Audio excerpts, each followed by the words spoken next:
കേരളത്തിൽ എയിംസ് വരും മറ്റേ മോനെ. கோபி அண்ணா உங்களுக்கு எய்ம்ஸ் வேணுமா?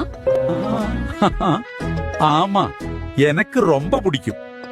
ഓക്കേ. ആമ സംരക്ഷണ പദ്ധതി അനുവദിച്ചിരിക്കുന്നു.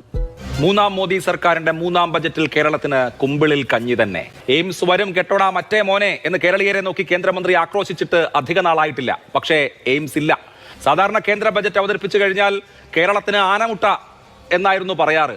ഇത്തവണ അത് കേരളത്തിന് ആമമുട്ട എന്ന് പറയാനുള്ള സാഹചര്യമല്ലാതെ മറ്റെന്തുണ്ട്?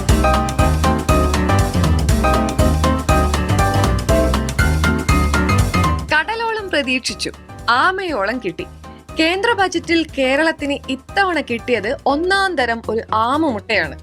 എയിംസ് വരുമെന്ന് പറഞ്ഞ കേന്ദ്രമന്ത്രിക്ക് മിണ്ടാട്ടമില്ല. ഈ വർഷത്തെ കേന്ദ്ര ബജറ്റിൽ കേരളത്തോടുള്ള അവഗണനയ്ക്ക് വലിയ വിമർശനമാണ് സോഷ്യൽ മീഡിയ മുഴുവനും. എയിംസ് അതിവേഗ